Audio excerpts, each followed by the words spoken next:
That's my girl right there. You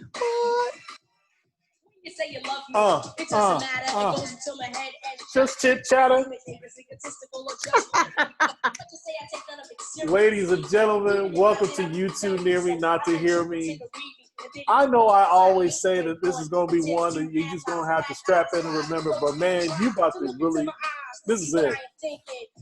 I am so excited because this song really, it really describes the young lady that you see here sitting with me today. The song is called Paper Thin and it's by MC Light, who is one of the baddest MCs, not male or female, just baddest MCs. And I said, For real. Light is a beautiful young lady, but you don't want to cross her because she's going to let you know real quick. And that describes my homegirl, my Midwest partner in crime, my Morehouse to my Spelman sister. This is my girl, Tiffany Pettiford McMillan. There you go. Welcome, ladies and gentlemen. Welcome, my girl, Tiffany Pettiford McMillan. What's up? Damn, man. What's going on, girl? Man, it's all you, man. Good I'm girl. just going to be grinning the whole show because your face, whoo. Hey, listen, the funny thing about it is, I guess I got to kind of relate how we connected. So you all probably just saw not too long ago a show called My Story. And I talk about my years at Morehouse. And I talk particularly about the years after I come back. And my boy Steve Weatherall is the person that, said, come on back. It's the fall of 91. I come back to Morehouse. I'm staying at a place in, what is it? I'm going to stand in Cascade. I'm literally right across the street. No. I'm in Cascade. I'm down there by J.R. Crickets on Cascade and the Beautiful.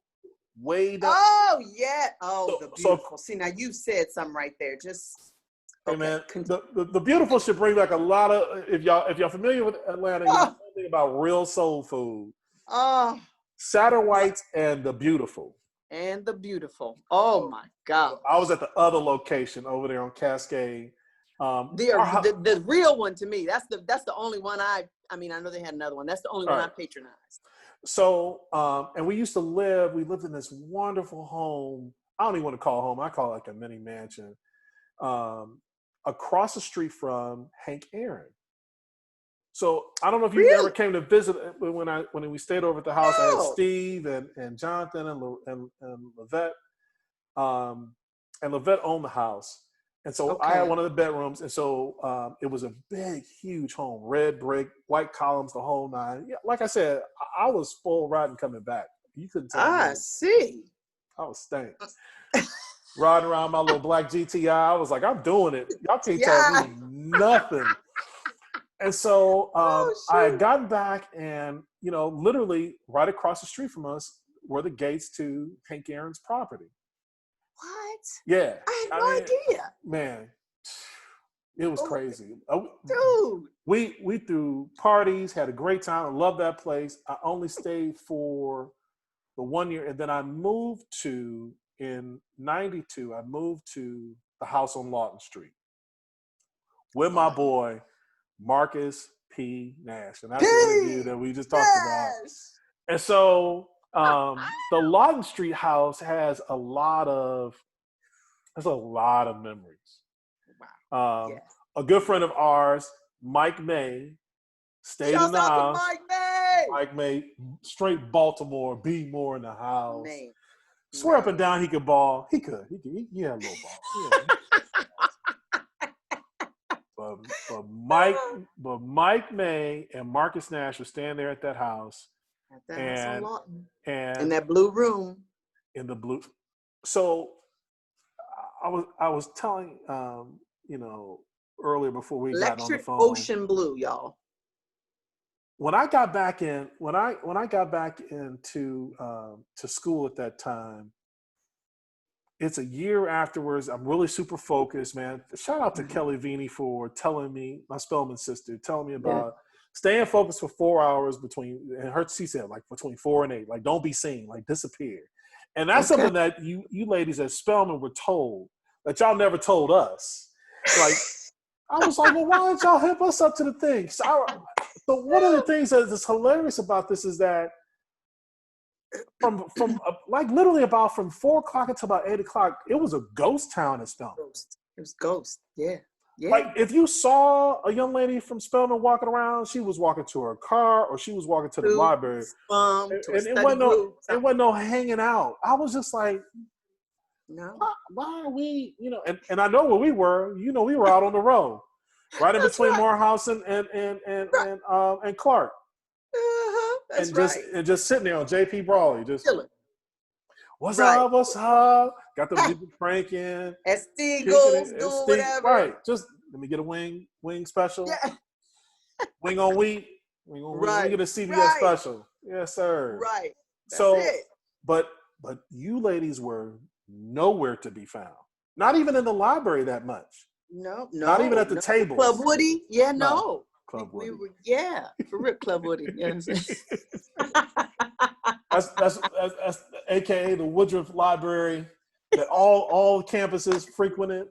And please, very little studying taking place. None of that was going on. I told when I was working for the pre-freshman program at Morehouse, I told the young man, I said, hey, listen, let me tell you something about Club Woody real quick. I said, now, if you really are intending to go and study, there are books and things and places you can go.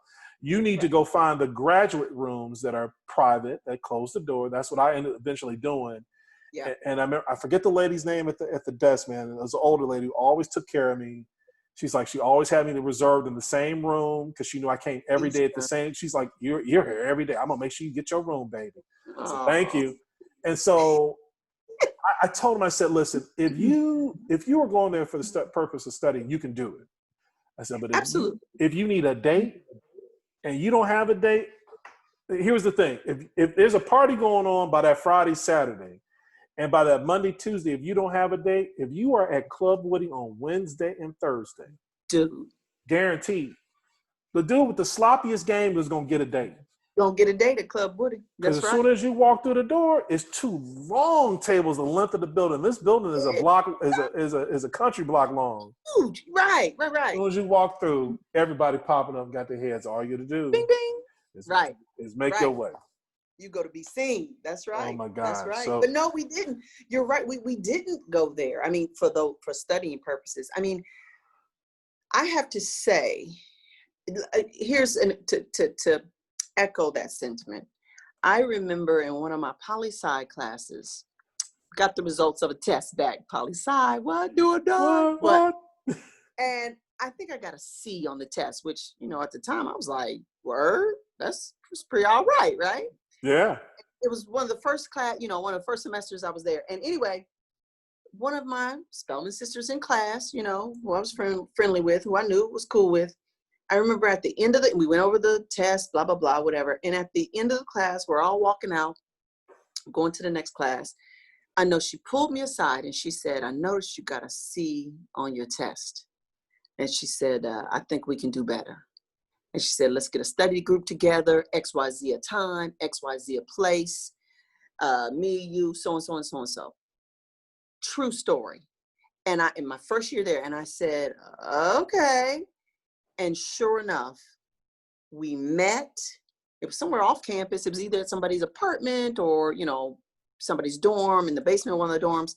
But we met weekly, okay? And she and all the rest of us ensured that we all got A's on those tests. That's just the climate. And it was like nothing I had ever experienced before. I noticed you got a C, and I think we can do better. We can do better than that. That was Spelman all the way, and all the way. And it was the first of many, many, many, many, many study groups. And we won't talk about when we got into the, higher level courses in common law class, and we got to learn. Did you have classes over with us at Morehouse for poli-sci? One.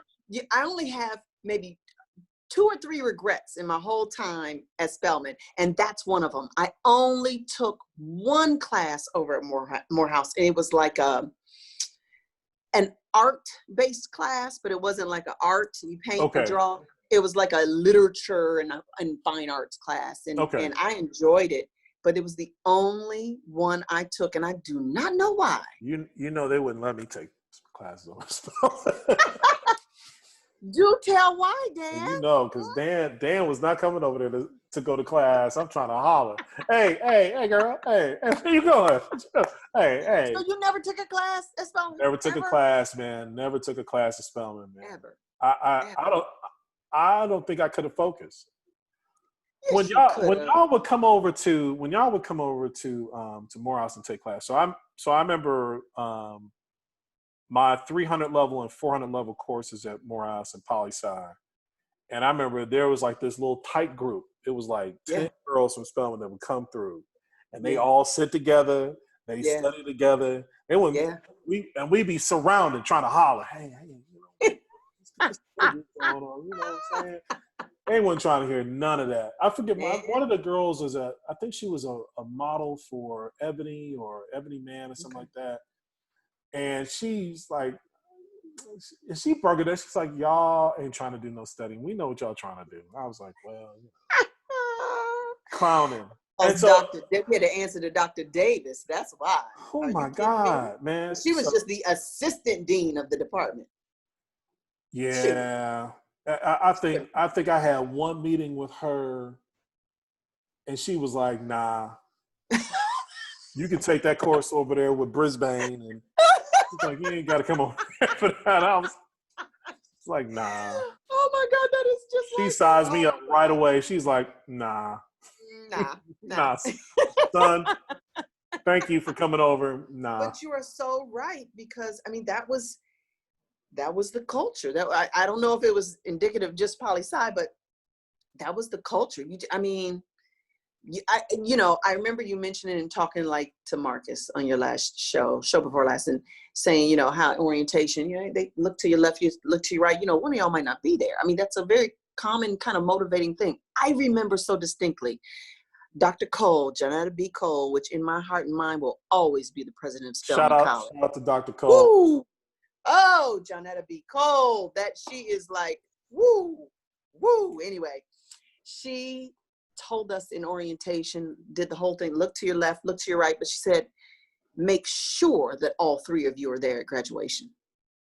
So it was the tone that was set by her, that the expectation is you're not in this alone, is your responsibility is to yourself and those people on the other side of you, because you're sisters now.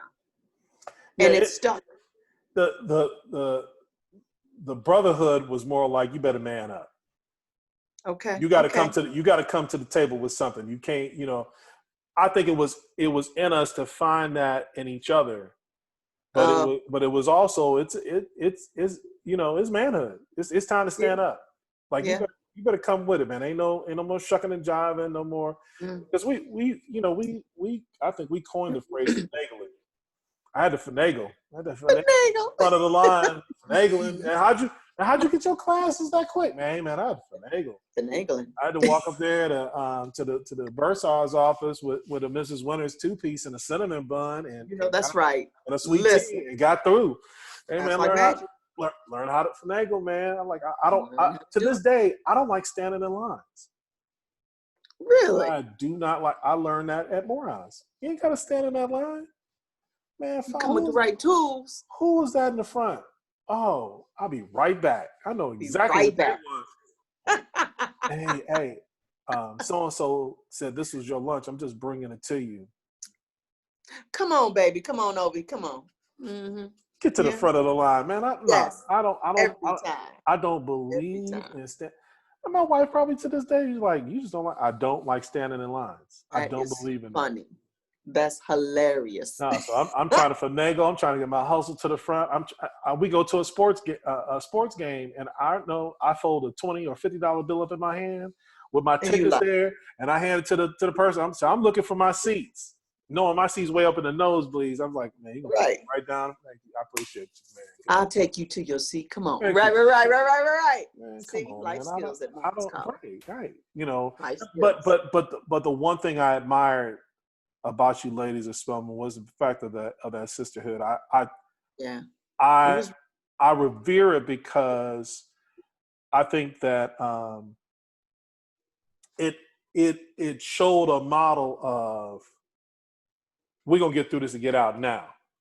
Right. How you all were graduating on time, before time, you know, and not to say everybody was, but it was just like the thing, like you get up, you get in, and you get out. And so here's what I learned. This is what I told the young man, freshman. I said, listen, you understand this? I said, don't do what I did. Don't take your last class at 3:00 in the afternoon. Go kick it with your boys. Then go try and eat, and then go hoop and play cards and all this other stuff, and then get to your room at 8:00 and still kicking it. I said, 'cause I guarantee you, as soon as you crack that book open at 8:30, you're gonna get that call from somebody in Spelman. That's right. Hey, are you what you doing? I said, man, I just got in about to study. So I'm like, oh, I'll come through. Okay, cool. You know, I'm trying to study. Y'all know y'all got the equipment in. Y'all walk in with your equipment on. Just, you know, I got a bam, put a vibe a bit. He said equipment. You know, lay down, got your books as you studying, got your little sweat on. I'm like, man, I can concentrate. Turn the music up or something, or, you know, I can't concentrate with you. Y'all, you know how the story go. Come about 11:30 because y'all got to be back on campus. That's right, before curfew. And you better walk me back. So I'm walking you back. That's right. Now it's 12:00 and I ain't done no studying, and I'm sitting there scrambling, and I'm like, man, I'll just do it in the morning. And then you start the whole process I was lost, man. And when I told you, man, I said, man, I got that blueprint from my Spelman sister, from 4 to 8, man. Every day, you hit them classes every day, and go to a room, someplace where nobody can find you. Shut the door, and no matter if you got that class the next day or not, you better spend that time with it. Do it. Go ahead of what you're supposed to do. Read ahead. Start working the papers then. I mean, because it is easy, and I trust it is the same way today. It is easy to get caught up because there's a lot happening. Come on, it's the epicenter of everybody wants to get on AUC. I mean, Lower Manly. Everybody. Manly. What you know about Manly, man? I was trying to Lower Manly. The courtyard, standing out there. Man. Friday, 12:00 at Spelman. That's all I got to say. Lower Manly all day long. And everybody, as I soon found out, everybody came there, whether they were in school there or not. So if whoever had a concert that night, in town that weekend, they're on Lower Manly, they're on Spelman's Underyard. At 12:00. At noon. I mean, that was the epicenter of the universe of Atlanta, at least at that time. And it's easy to get caught up. I mean, you know how the saying used to go, the weekend, the parties start on Thursday, go through about Monday. So you got about Tuesday and Wednesday to do the school thing, but so it's easy to get lost and caught up. I was fortunate enough not only to have that kind of positive peer influence there that was fostered in by, our leadership, by Johnetta and Dr. Cole rather, and, but my parents made it painfully clear. Man, shout out to your parents, man. I got mad love for them, man. When I talk about the archetype power couple, man, I remember I came to visit you, man, and stayed overnight and hung out with your folks and y'all, and that was good times. When was that? That was in the mid-90s? Yeah. 94, 5. Was it after you graduated? It was after graduation. That had to be like 95, 6. Yeah. And so your folks, if I'm not mistaken, they were working in the automotive industry? Yeah. Yep. General Motors. Oh, and you had a good memory. Here's what I remember. I just remember, your father intense. Oh, God. It's like, Like, who's this boy? Like, okay. And your mom had just this regalness about her. And I said, okay, I see where Tiff gets all this from. But I just remember, you know, sitting down and we were talking about, you know, your plans and future and, you know, and all these other kind of things. You know, and your folks were just, you know, one, just so open and gracious. Yeah. But the conversation was intent about, you know, well, how are you going to move forward, and what are those, and just being very, you know, intent about the conversation, which I was loving, man. I was like, okay, you know, this is the greatest thing, and I could see that. So, and then, you know, that kind of answered a lot of questions for me about you, because I was like, here was my homegirl who kicked it hard, had a great time, but, you know, was on her square, on her focus, and done. Like, I'm gone. And just that attitude of, I, like the song, is what you say to me is just paper thin. She ain't trying to hear that game. Because we always try to spit game. Hey, what's up? I was like, this doesn't work. I said, man, they made it painfully clear with myself and my brothers, you got 4 years. And they said, we're going to be generous. We're going to give you 4 calendar years to complete. And they said, you can get whatever degree you want and we will foot the bill, but you got 4 years. My mom was like, you can get a PhD if you can get it starting in 1988 and get it in 4 years by 92. And that was just the standard for all my brothers and I. And we made it out in 4 calendar years, all of us. But so, I mean, I remember it wasn't an issue for me. I remember so vividly one time, it was a Thursday night, you know, because parties started then. And there was some big party somewhere. Who knows? There's always some big party. 112, Mill Run. So, exactly. What was the name? What was the name of that one club? Club XS? Yes. Yes. Which was just a great big room with just like lights, you know. Lights. It's just crazy. Like a typical place that you just like, it's nothing on the outside, but it's just a big room to hang out and mute and had speak. A neon sign, XS, real cheap. And something was going to some of my line sisters, come on, go. And I remember just saying, big as day, no, I can't go because I got a test tomorrow, or I got a paper due tomorrow, or what. And it was no big deal. They were, oh, Tiff, come on. No, I got a paper due tomorrow, or whatever it was. And that happened, I mean, more times than not. But was that because of your folks? Was that because of something that you just kind of, how did you come to that really? Because, hey, listen, when I first got there, 87 through 89, at Morehouse, it was a blur. I was at every party. I was there. There wasn't no to it because I was going to be there. Because here was my philosophy. You know, at that time, partying, friends, and bullshitting. Things, I can't, I got to be there for that. I mean, like, those are the 3 things that got to happen. Yeah. And I learned a lesson later on that there will always be another party. There will always going kicking. There's always going to be some time to kick it with some girl or kick it with your boys or just be around. Those 3 things will never run out of your life. And you picked up on there like, well, hey, I got something to do.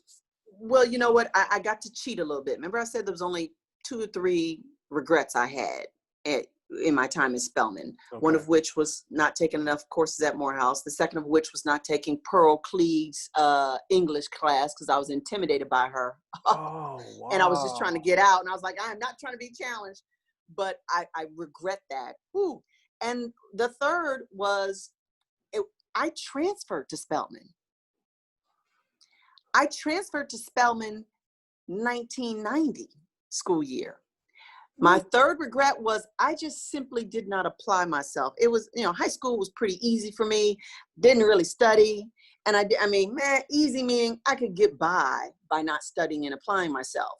So I was a solid C+ student, solid, right? And I did not get into Spelman my first time as a senior in high school. I mean, solid C+. I was like, I remember actually taking the time to study just a little bit for my senior final exams in my senior high school. Aced them all. And I remember saying to myself at 18, that wasn't that bad. Studying like an hour for each class, that's not that bad. Shoot, I guess I could have done it. Then I was like, nah, that would have taken too much time.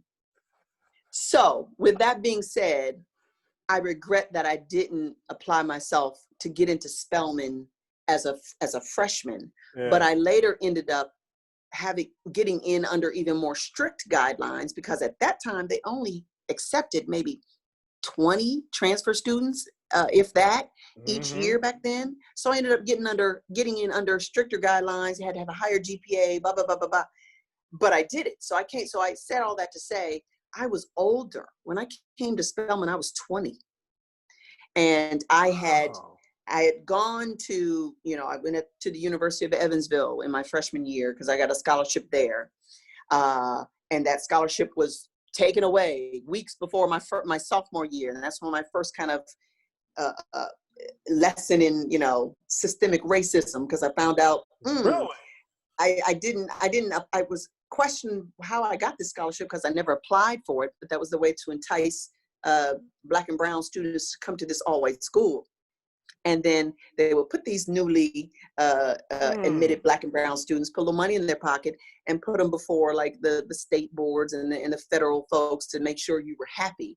And then they take the money away and then bring the next set of brown people in, so that you couldn't necessarily say, oh, well, here they don't quite cater to the needs of Blacks, whatever. So I learned that lesson as an 18, 19-year-old. But anyway, so that was Evansville. University of Evansville, Indiana. Went 1 year and then stayed home, because obviously they took the money away about, 8 weeks before classes started. And my parents asked me, they said, well, you can still go. It's up to you. And I said, no, because again, that's the lesson I learned. I said, I don't want to be a part of an organization, a school, an alma mater like that, who will just kind of use Black and brown people for their, to one, check the box. We met the quota to keep getting state funds. And then two, just in one door out the other. Not really interested in our development. Right. So I made the decision to stay home and go to community college for 13 months.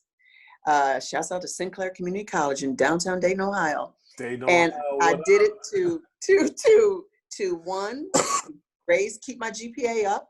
Okay. Get all the core curriculum courses that I knew any college or university would require you to have, math, literature, whatever. And 3, to make sure that I could get into Spelman. So I had gone through all of that. Who taught you about Spelman? Oh, my mother. Definitely my mother. She, we would go ever since I was about 14, 15.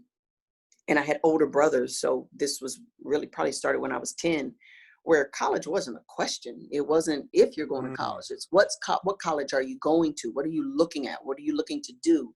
So we would, summers for our vacation, family vacations, whatever town or city we found ourselves in, she would take us, and my dad would take us to the colleges in the area. So if we were in DC, we would go to Georgetown, we would go to Howard, we would go, so we were exposed to campuses, ever since I was 10, because my brother was 16 and getting ready for school. So, and I knew I only had those 4 calendar years to get out. That's how I got my line name, Academic Appetite. I literally went to and have college IDs to about 5 colleges. Wow.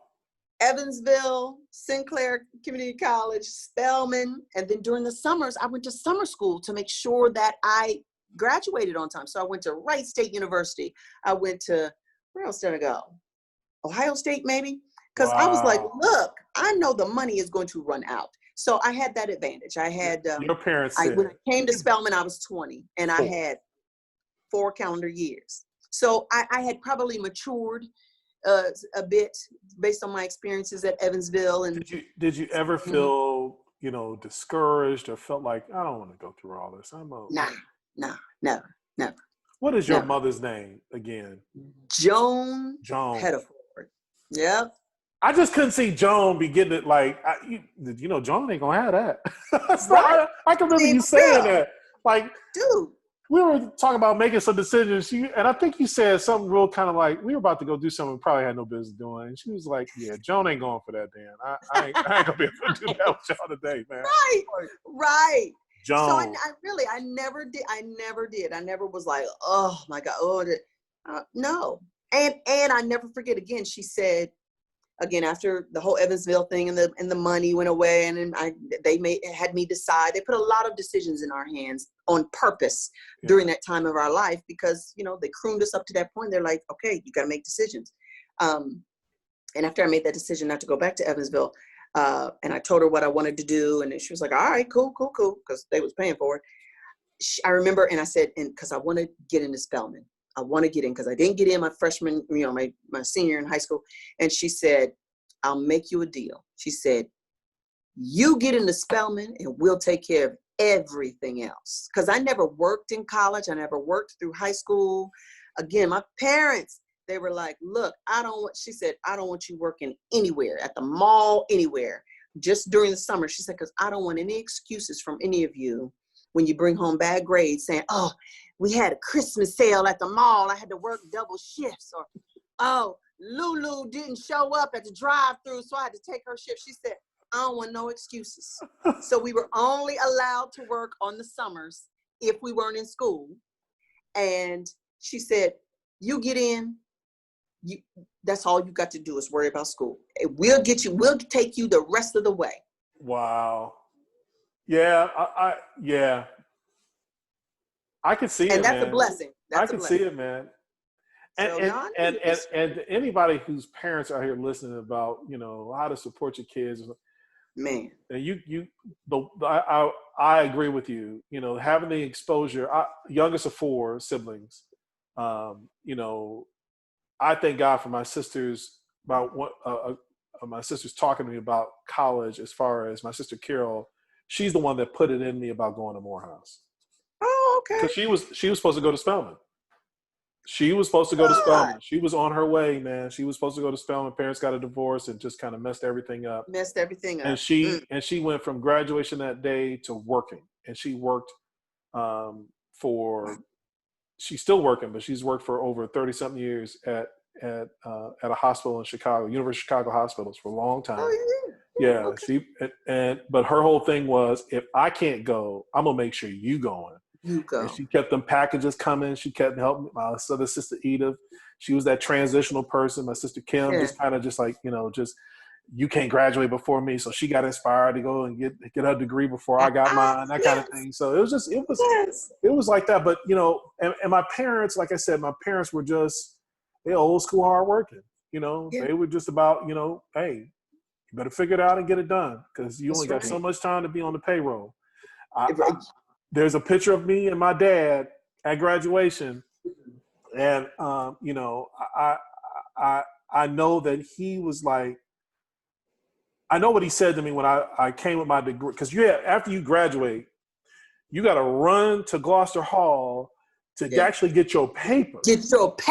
Yeah. The booklet, just so y'all know, out there. At least back in the day, and I'm sure they probably still do this. Oh, they still do. They about to change. You are not gonna get a degree by accident, because they're gonna make sure all your bills are paid. The little thing you get, the leather bound. I opened it up. I was like, ain't nothing in here but this piece of plastic. You got to go back to the registrar's office or the bursar's or whoever, and then you get your degree in a little envelope, white envelope, and they say you can put this in your thing now. You checked out. And it's the funniest thing, because I remember after the ceremony, I, told my mom and my relatives and dad and everybody, I was like, I'll be back.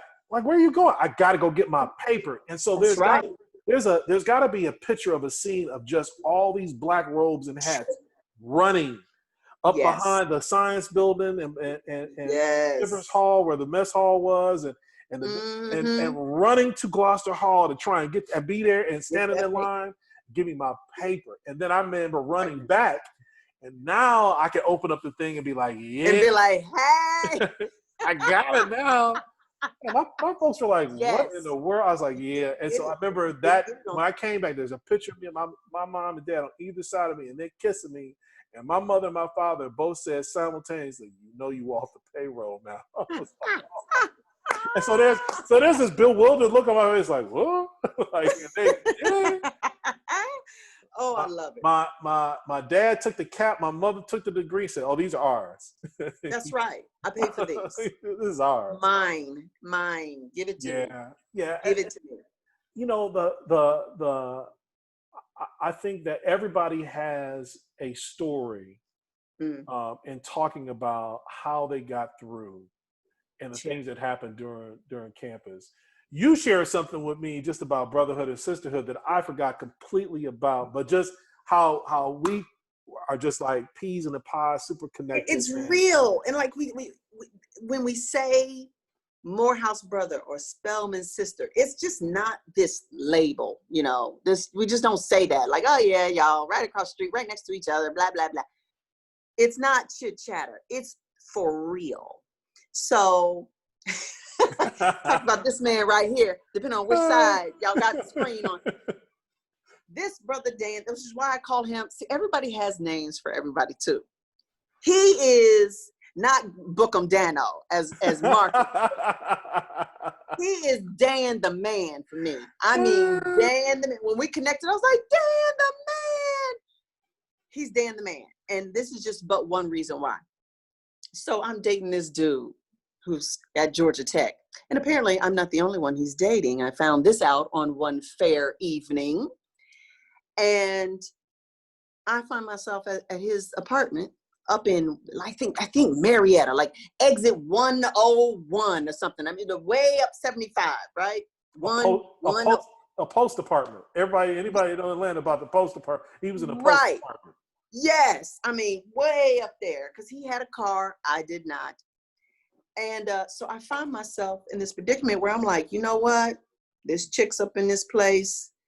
Yo, deuces. I trust. I ain't trying to fight you for nobody, especially not this dude. So I find myself, it's like 4 in the morning, 5 o'clock in the morning. And I'm like, yo, you ain't got to worry about me being a problem no more, dude. I'll make the decision for you. She wins. I'm out. So I just walk out. And it's 4 or 5 o'clock in the morning. It had to have been a weekend. I have no idea. Yeah, must have been a weekend. And who do I call? I didn't have a cell phone, so I don't even know how I called you. Maybe I used his house phone. I had to have used his house phone. Anyway, who do I call? Dan the man. 4 or 5 o'clock in the morning. Dan don't ask any questions.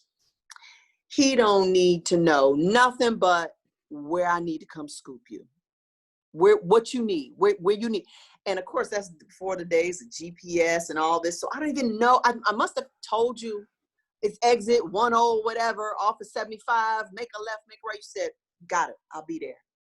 And Dan showed up, scooped me. I remember I was sitting on the curb, scooped me up. And the first thing you said was, you all right? I said, oh, I'm fine. And then we just talked like what nothing.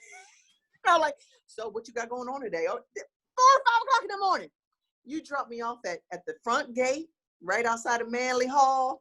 And I mean, you don't have experiences like that with just anybody. You know what I'm saying?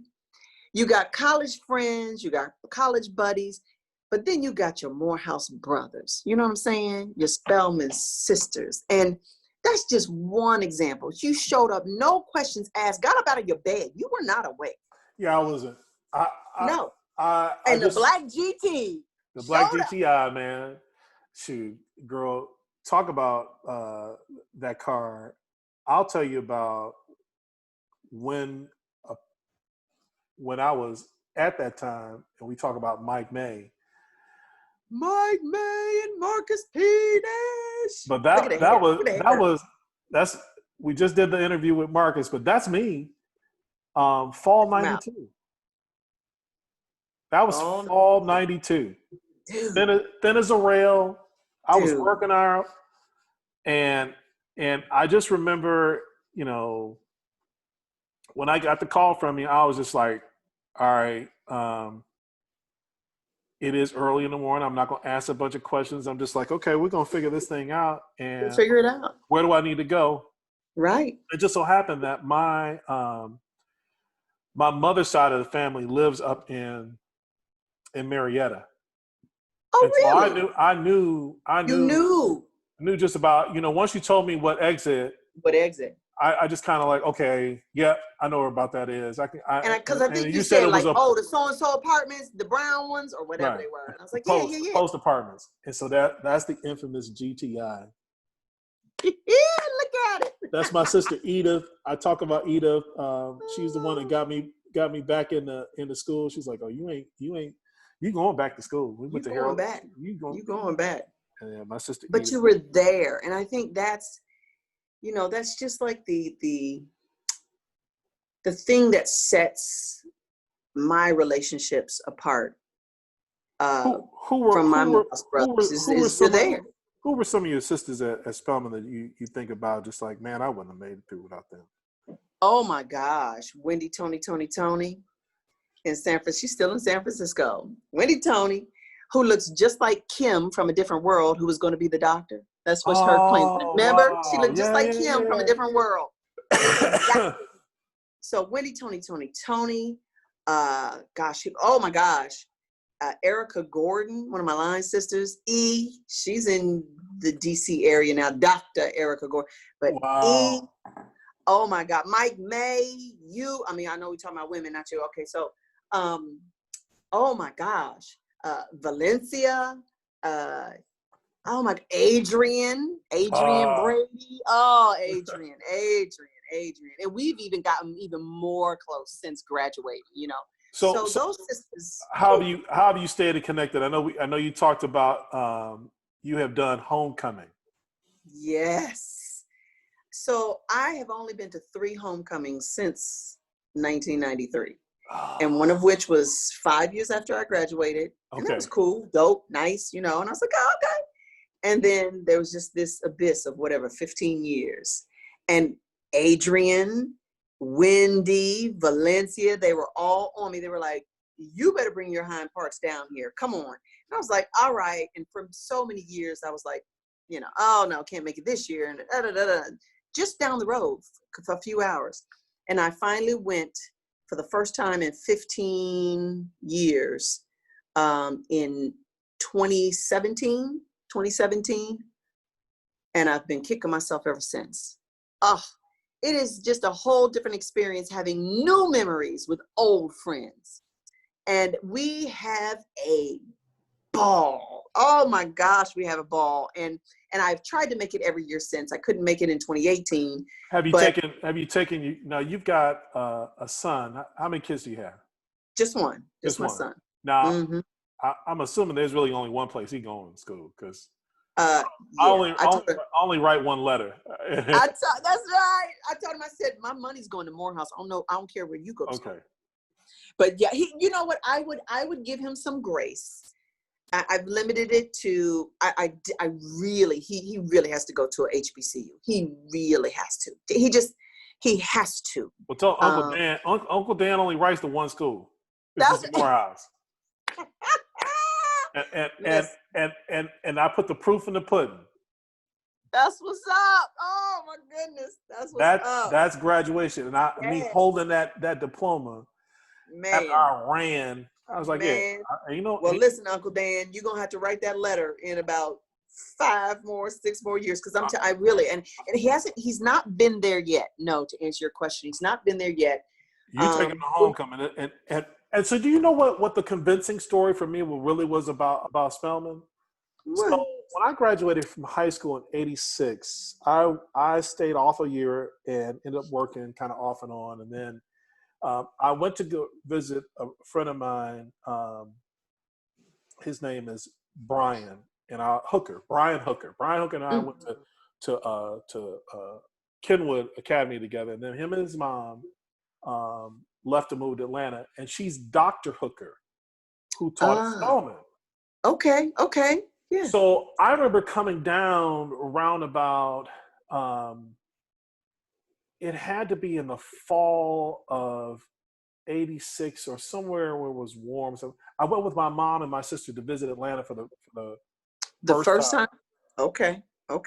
And Brian, I being high school buddies, we hooked up, and my mom and my sister, we went over to his house, and they stayed not too far off of Lawton Street. Oh, in wow. that area of those old Yes. homes over there. Yes. Yeah. Yeah. They stayed over in that area. And so I remember Dr. Hooker taking us over to Spelman, getting through the gates. And when I tell you,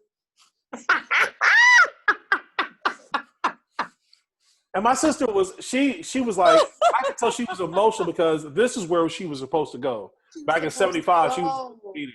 Right. Right.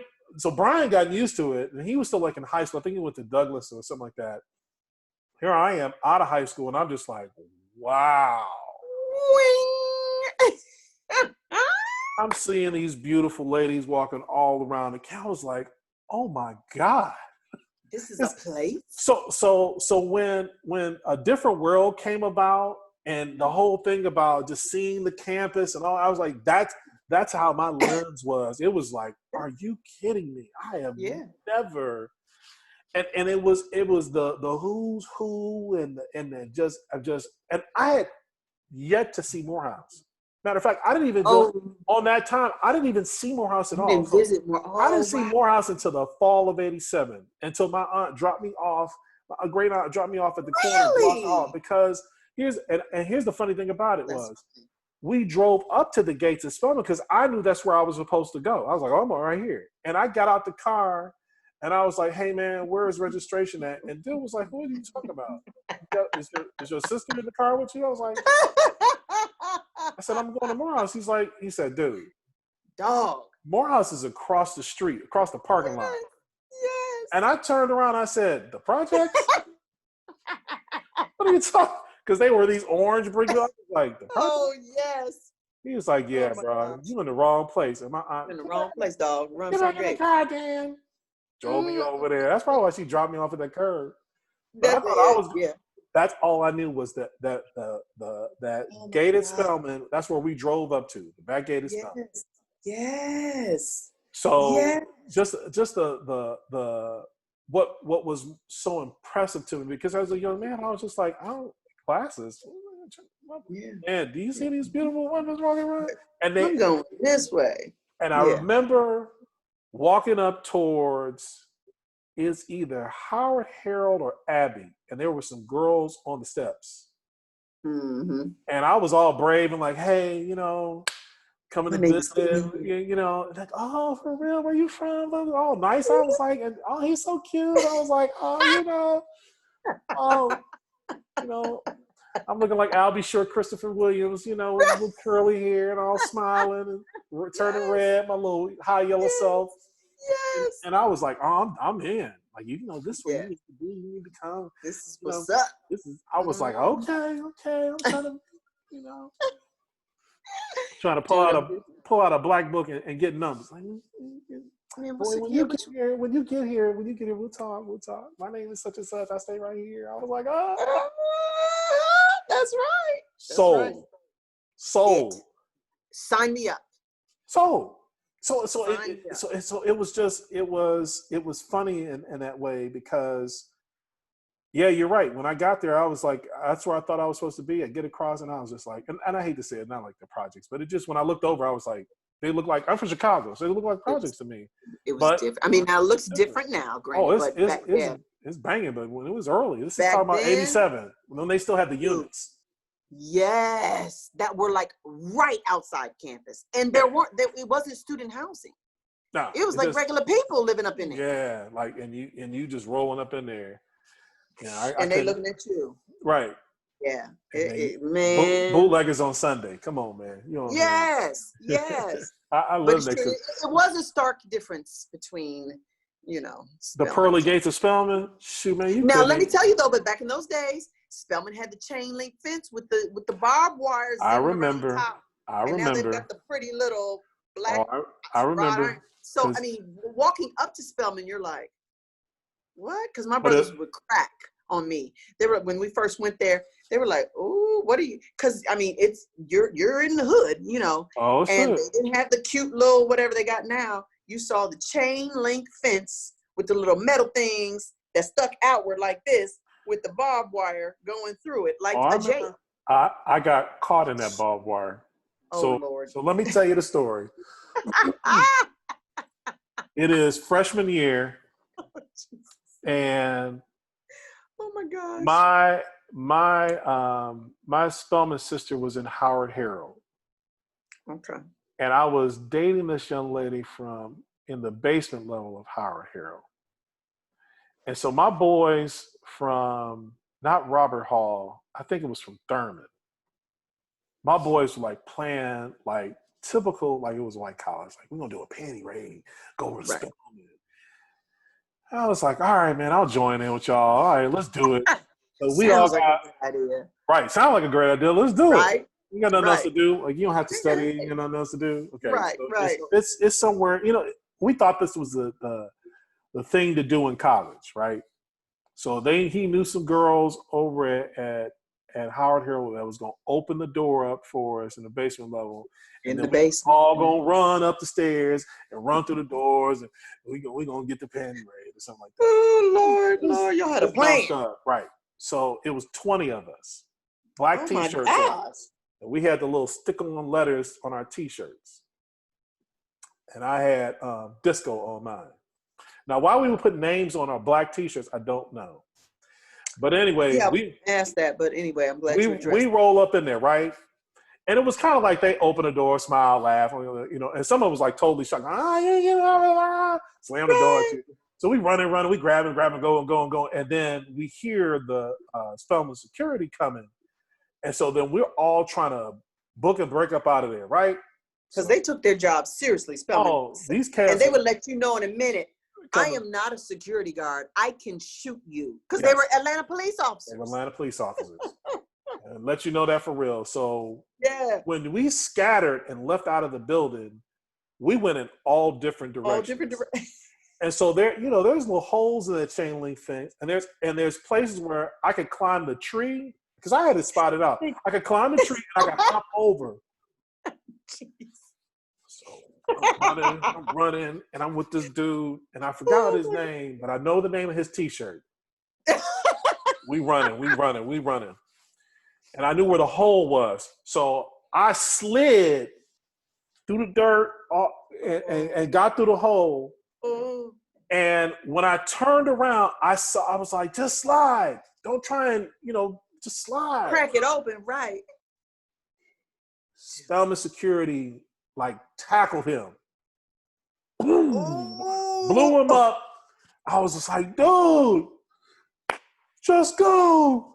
Just go. Go without me. Man. Oh the my name on gosh. his T-shirt was almost home.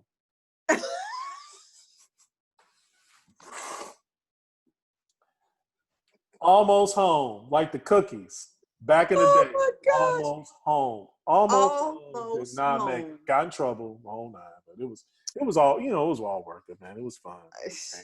Y'all were crazy. Man, and the thing is that story is probably not unique. You know how many brothers did that or tried to do that? Oh well, there's a story about the fireman of Howard Harold. The fireman. Uh-oh.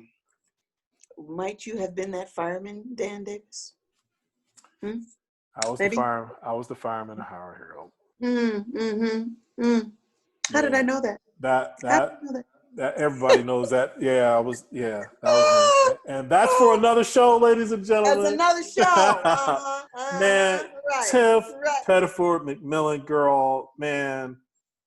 I gotta say, man, thank you for sharing your story with us today, man, and just kind of being there, man. But I'm so glad that we get to share it on this platform of You Too Near Me Not to Hear Me. As you are thinking about just now, tell me what would be 5 things that you would tell some young ladies out there as they're trying to prepare themselves for this transition from high school to college. What would be 5 things that you would say, you know what? It could be a book, it could be a song, it could be you need to do this, this, and this. What would be 5 things that you would tell a young lady as they're getting on their way on to school? Wow. This may sound cliche-ish. Okay. But it is just so true, this first one.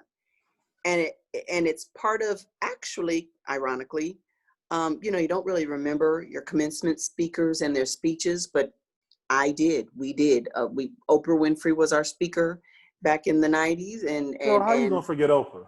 Right, exactly. And that was, just as she was on the come up, so she was just becoming Oprah. Oh, wow.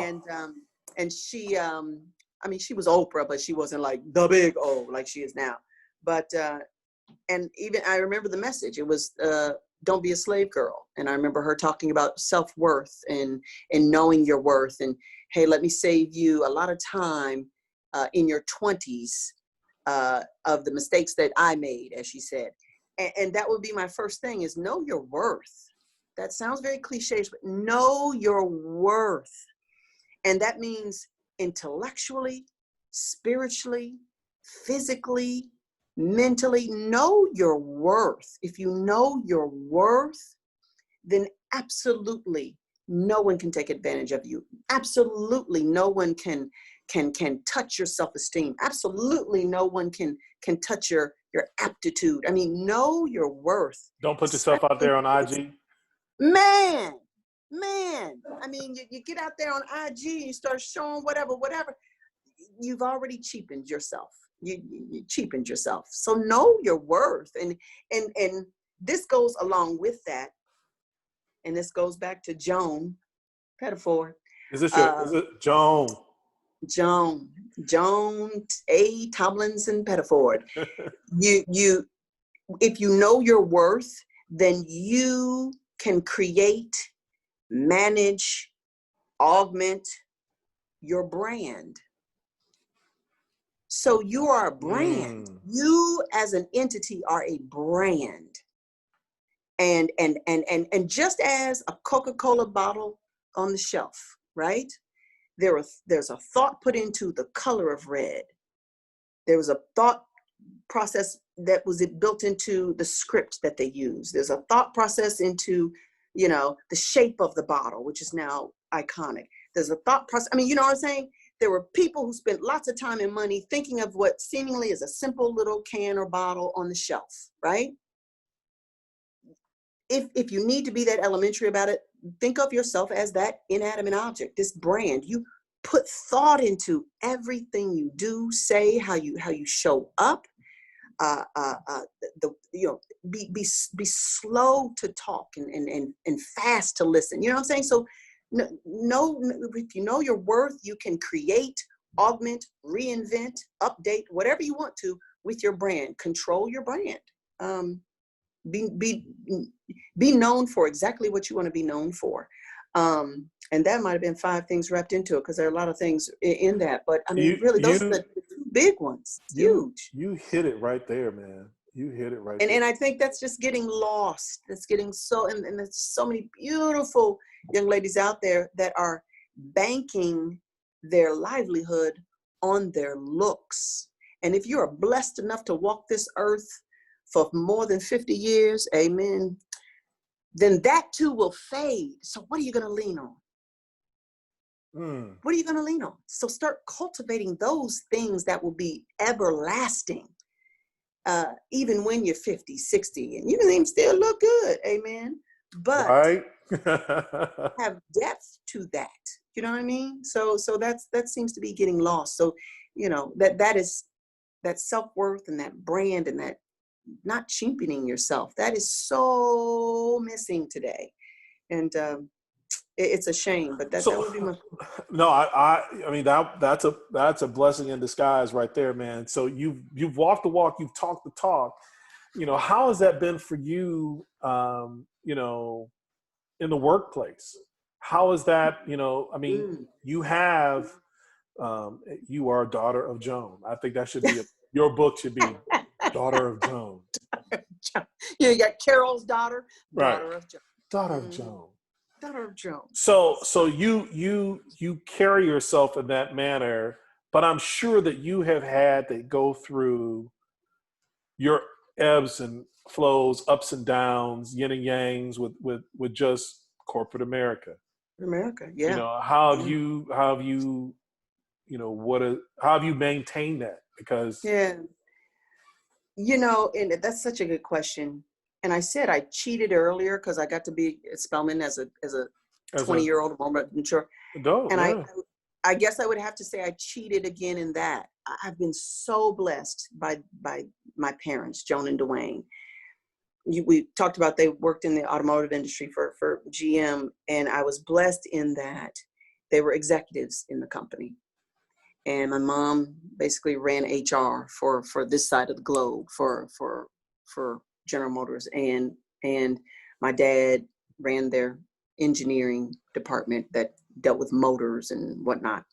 But I got to see firsthand how to play the game, how to function and navigate in corporate America.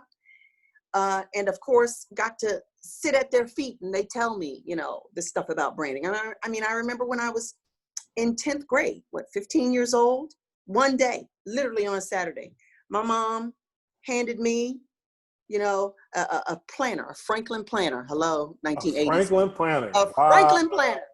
And she said, this is yours. You're going to be, you now have 2 meetings to go to every Saturday. The Dayton Urban League Youth Forum and the NAACP Youth Forum. You need to keep your meetings in this and all of your community service activities that are going to follow. And I was like, okay. And she said, oh, and your first meeting is in an hour, so get dressed and it's going to be time to go. Didn't even know. So exposing us even to other like-minded young Black kids, where we learned about interviewing skills and how to dress. And just so many ends that unfortunately so many Black folks don't get to have because you don't know what you don't know, and or you just don't have access. So I've been able to navigate corporate America with a one-up. My mom always told us that, gosh, she was full of these anecdotes now I'm thinking about it. She said, she likened this thing called life, to like a race from California, starting in California to New York. And she said, you got your whole life to run this race, right? And you get as far as you can go in your professional life, personal life, spiritual life, all this, it's a race. But she said, when it comes to your professional life, she says, my job as your parent, she said, everybody's starting, Black, brown, purple, white, starts in California, end is New York. And she said, your white boys and girls have a leg up. This is now commonly known privilege, your privilege. Okay. She said they get to start, somewhere in, Utah, somewhere in, the Midwest, maybe even depending on the type of family they come from, due to their family and their association and maybe even money and, whatever. She said, my job is to get you before you hit the ground as an adult out of college, is to get you your starting point as close to New York as possible.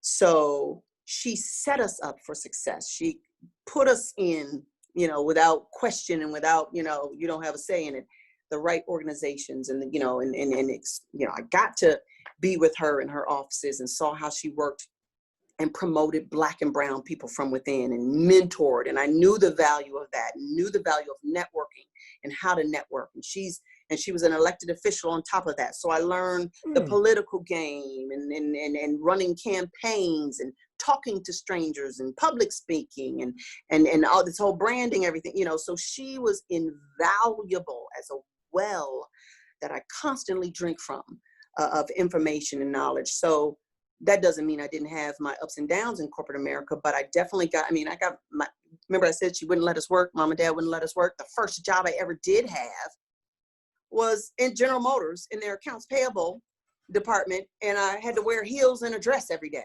And I was like, I want to just work at Domino's. I want to get the free hookup. Give me the Godfather's pizza. I don't want to work in no accounts payable. I'm getting paid. I'm bringing home, $150 a day. And I'm like, this is some bull. But she knew. She's like, look, you ain't going to work at no Domino's because Becky ain't working at Domino's. Becky is working at her dad. You're going to own that Domino's. That's what you're going to do. Right. So anywho, so not to say I didn't have my ups and downs, but I knew how to manage and handle them and to expect them. But then also I was further blessed to be able to know when to say, you know what? Corporate America was good to me, loved it, had a wonderful time, very successful.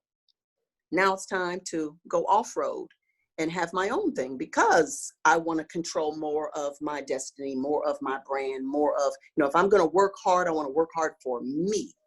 And prayerfully for the last, since 2010, I've been able to do that.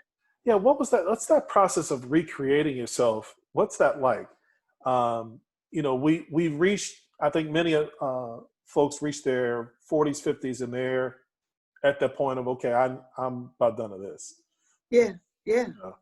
Unless it's something they really, really, really, really love, really, really all about, or, I think we've all gone through enough. Right. Right. I'm done with this. You know what I've learned, and this is thanks to, the internet, social media, and quite frankly, the millennials and Generation Z now that's coming up and getting into college. I don't overthink it. You are enough. Who you are is enough. And if you are just, you don't have to pretend to be anybody else, including yourself. You are whoever you already are. And if you are that, and you are genuine to that and who you are, like I told you, the rest is written in the stars. Your destiny has already been determined. That's why you were given the personality, the characteristics, the character, the bloodline that you were given. That's why. So don't overthink it. Don't overthink it. Don't overplan it. Don't over anything it. Be who you are and what life has made you to be. Carry the lessons with you and give them freely. And the rest is just going through the motions. Oh my God, man. You that's why you're my girl, man. Dan, the man. You my heart, man. Tiffany Pettiford. Man, I'm telling you. It don't get any better than you. Oh my gosh. Hey. If I could spend a week back on campus in 91, 92, man, I'd do it in a heartbeat. Yeah. Man. Yeah. I was a whole new person coming back at that time. I was a different cat 87 through 89. Yeah. I was lost. You're a baby. I was lost. I was just trying to it was 13th grade for me. It was just like, all right, whatever, And it was a time squandered, but you're right. I would knowing what I know again now, there's not much I would change about when I got back there at that time. And I would even challenge you to say it wasn't squandered. It had to happen that way for you to come back when you did the way you came back. Yeah, no doubt about it. I don't think that was the lesson. That was the lesson. How can you be a testimony or tell your story to somebody if you ain't ever gone through nothing? That's right. The first word in testimony is test for a reason. For a reason. And at that time, I didn't pass that test at all. I was all. And you weren't meant to. You weren't meant to. Oh, you weren't meant to. But we're kismet spirits, man. I didn't know that. A lot of that is new that we reveal to each other now. Hey, man, I didn't know you were grinding like that, but you had the same attitude I had about see your way out of it. Yeah. Just happy to be here. I'm like, right. Why I got to stress that much? Why y'all putting all that out? I'm like, I ain't got to. Right. And going back to Joan, the reason why I was allowed to stay in her house, her and my dad's house, and be just average, because my mom, they never got on us about grades in terms of, oh, you brought home this C. She just one time, maybe I was in high school, junior high, I don't know, and I brought home a couple of C's like I did. I mean, I always tell my son now, who is way better student than I ever was. I mean, he's straight A's. I don't know where that came from. I don't know where it came from. But I was telling him, oh, you can spell lots of words with my report card. Tab. Some semesters you can spell dab. I mean, fab. So my mom they would never get on us about grades, but she would say, though, she only said this once, junior high school, came home with a good group of C's. And she said, you know what? All right, cool. The C's, cool. C's are cool with me if they cool with you. She said, remind me again what A stands for? Excellent. Okay. Remind me again what B stands for? Good. Remind me again what C stands for? Average. She said, okay. And D, below average. And she said, okay. C's are cool with me if they cool with you. She said, now, right. Mind you, if you get C grades, your average, you're going to get into a C college. Right. And if you go to a C college, you're going to get a C job and getting paid C money and live in a C house and drive a C car. And she said, and that is cool with me. She said, because I live in an A house. I drive an A car. And she said, oh, and the clothes you're wearing right now, they're A clothes, you know? And she said, so I'm cool with a C if you're cool with it. Now I know what she's doing now, obviously, but didn't know it then because she had me messed up. I was like, I don't want no C clothes. I can't want these Coca-Cola clothes. But I do, and I just recently gave my junior high schooler that talk too. And that was just the mindset. It was, you know what? Okay, I have in my own control and realm of control the ability to do better if I want to do better, you know. And it's just that journey that you go through to discover when you're serious about doing better. Ladies and gentlemen, this is You Too Near Me Not to Hear Me. Hey. This is simply Daughter of Joan. That's all it is. Shout out to Ms. Joan Pettiford, Mr. Dwayne Pettiford, because this is the masterpiece right here. Y'all have literally cut the cloth and shut it down. And you're too kind. The sewing machine out, through everything, broke the mold. This is it. Y'all have poured into that young. Hey, anything the last want to say to the folks before we break out of here? Man, dude, I want to say it to you, keep doing your thing. I am so proud of you. I told you I'll be grinning this whole show because you are just a light and a force. And the world ain't ready. Oh, see what I'm talking about? See, look at you. Look at you. Look at you. The GTI. You know what you should do? You should go ahead and find a GTI, any color, because you're going to have it painted black. That's what you should do. Dan GTI 1. Everybody knew that car. Everybody knew that car. Ladies and gentlemen, everybody.